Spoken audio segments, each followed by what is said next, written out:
Okay, good afternoon, everyone, and good day. This is Jay from Pageant Trend. So I'm here now with one of the official candidates of this year's Miss Universe 2024, Noor Xarmina. Hi, Noor. Hi, how's it going? I'm doing great. How about you? Good, I'm excited for your questions. Thank you so much, and welcome to the Philippines, of course, Thank you. I love it so and far. as well as the Pageant Trend. True, yeah, I'm new to the Philippines and new to pageants, so thanks. Thank you so much, and please greet your fans first. Hi, everybody. Thanks for joining. First question, of course, since you are first time here in the Philippines, what can you say? Ooh, I can say bonga. I know bonga. I know sarap means delicious because I love food, so I'm always saying sarap. I know tapsilog is a dish. I don't think that's a word. And I know po. I say po after everything now. Wow. Hi, po. Thank you, Poya. Thank you po. That's what I've learned so far. I will learn more. Trust me. All right. Nor, what made you decide to join? Or I grew up as the child of a diplomat, so representing my country is something that I've grown up doing. And when I heard about this opportunity, I jumped on it because I love, changing the way people think about Pakistan. So I want to use the opportunity to bring a positive image for my country. what do you think is the reason why you won Miss Universe Pakistan crown? Ooh, I'm gonna have to ask Josh this question. I think I think my international upbringing has given me a world perspective that helped me answer certain questions about current affairs, about women's rights. I've just been able to see different types of cultures do it very differently. So when you have that kind of wealth of exposure, it's easier to answer these questions. And I think it's given me a kind of confidence in myself, my abilities that must have, resonated with judges. Well, you're really good in communication skills. Am So, I? Thank you. can you tell us more about your journey here at Miss Universe Pakistan? So it's a crazy story, actually. I had no idea that the pageant was taking place. And I happened to meet last year's Miss Universe Pakistan, Erica Robin, and she encouraged me to apply for our local pageant. So I just kind of pulled it together really last minute, and that's how I got here. I never expected to win, let alone compete in Mexico this year. So I'm excited. So, Erica inspires you to join this. Yeah, I heard about Erica Robin before I had met her. I heard about her last year when she walked the stage. And I remember being so impressed and shocked and inspired at the same time because these kinds of things are unheard of in my country. And I know how much courage it takes to break stereotypes and do something that's out of the norm. So I really respect her for that. And I'm really glad that we're friends now because I ask her for lots of advice. So she's helping me a lot. All right. So, they say that to become a beauty queen, it takes a village. So, can you tell us what are the challenges you had experience in this journey? In the journey. Ooh, my challenges were just learning about pageantry because I don't have any experience in it. So even before my local pageant to win Miss Universe Pakistan, I had to learn the basics of hair and makeup, the basics of walking, the basics of body language. There's quite a lot that goes into it. And it's so true when people say it takes a village. There is a whole army of people helping me. So I'm not here on my own. It's the credit goes to so many people who are generously sharing their time and their wisdom with me. So, yeah. All right. And of course, obviously, we're here now at your send-off press conference, and you've met all the pageant medias here in the Philippines. So, what can you say about them? You guys are so nice, so friendly. The questions were very insightful, some quite personal, which I like because I think it's sometimes like we end up getting caught in questions that are very political or far removed from who we are. And so it's nice to be, in the presence of media that's super easygoing and friendly and personal. So I really enjoyed today. And maybe ask, when did you start joining the pageant? I applied in May Mhm. and I won in July. And I got here 2 weeks ago. So my training has only started 2 weeks ago. Wow. And then prior, You seem worried for me. You're like, wow, go get to work. I'm so amazed with your communication skills. You're really good in English, especially. Oh, thank you. English is my first language. So I grew up in the US and then went to American schools my whole life. So that's probably why. that will be your advantage, of course, to to other candidates in Miss Universe. I hope so, but I also think as a bilingual speaker, I speak Urdu as well, and there's a lot of rich vocabulary in other languages. So I think eloquence doesn't have to do with English. I think it has to do with your demand of any language. I'm glad you think I have a good command of English, but I'm excited to also like hear different languages, like learn some Spanish along the way. What do you think is the hardest language? Ooh, well, I watch a lot of anime. I'm a huge Naruto fan, and I tried to learn Japanese by reading the subtitles, but it's probably been 8 years of watching it, and I'm still not that good. So I feel like Japanese is a particularly difficult language, but then of course there's Mandarin. My sister's learning Mandarin, and there's so much complexity with that. Even Urdu is a very difficult language, so I'm glad I can speak one very difficult language. How about in Tagalog? It's really hard for you? Tagalog obviously like is so foreign to my ears.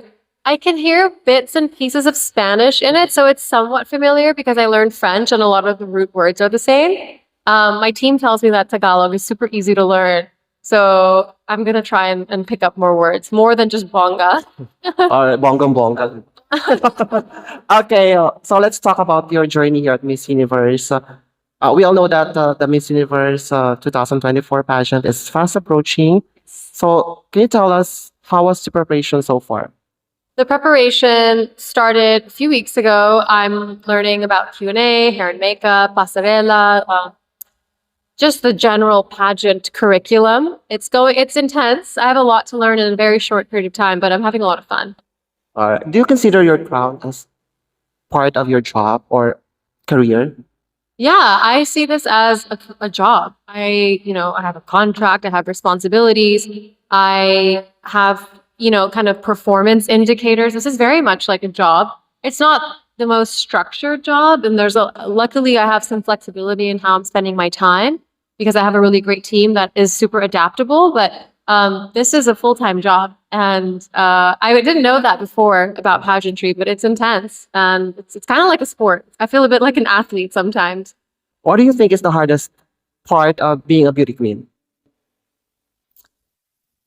I think I think the pressure to constantly look a certain way can be difficult as a woman. There's a lot of pressure on women, much, much more than men, to be beautiful. And to be associated with that is a very heavy responsibility. As someone who's not, I don't think that my strengths are my beauty. I'm grateful that other people might see that on the external surface of who I am, but I'm much more proud of who I am internally. And so it's weird to switch on like external factor and be this kind of image that I'm learning how to create this image myself. I'm learning how to do hair and makeup. So that's definitely a learning curve for me. All right. So some of our Miss Universe fans, the most anticipated part of this competition is the national costume. So are you tapping or incorporated with the Filipino designers or from Pakistan? While the Filipino designers that I've been working with so far have been super generous and lovely to work with, I would not want to waste the opportunity at the national costume to not showcase Pakistani fashion. So I'm working with a Pakistani couturier. She's incredible. I have an amazing stylist, Ara Sarfraz, on board, and we're working to bring a really traditional look for everyone to enjoy. It's going to be very, traditional, ancient in its roots, Mughal in its roots. So I'm excited for you to see it. All right. Thank you so much for sharing that. And moreover, of course, I have prepared some other personal questions for you. Let's do it. Comes with flashcards. I have 3 flashcards for you. Pick first one. Gosh. Okay, and I will read it for you. The question is, what would your warning label say? It would say hazardous elbows, and this is an inside joke between me and my family, but I can be quite a bony person, so I'm always like bumping into things. I'm quite klutzy. I have all kinds of bruises and scars on me, so that's what I would say. Just like, mind the gap, mind your distance. My elbows are very pointy and very sharp. All right. So thank you so much. Next, please. Okay. And your question is, what is your red flag? Can't reveal this. Okay. I would say I can be very emotional. I'm a Pisces. I was born in March. So sometimes I can really get in my head and let my feelings take over. And sometimes that can be frustrating for people. So I manage that by just trying to be more, level headed and turn down the emotional dial a little bit. All right, thank you. And your last question is Okay. thoughts on the statement, you can't love someone if you don't love yourself. Ooh, that's a very pertinent statement to my life this year. My life has changed so drastically in the last 12 months. I left London, moved to Pakistan. I'm single. I'm doing a new career. I feel like a lot of my, all my relationships in my life, I can't be fully present if I'm not true to who I am and I'm not satisfied with what I'm doing. And a lot of the frustrations humans emote and show towards other people comes from internal dissatisfactions. So I think you only until you're happy in what you're doing with your time, how you're spending your time, what kind of person you're becoming, do you actually get to channel good, positive energy to others. So I think the way we treat other people is an extension of how we see ourselves.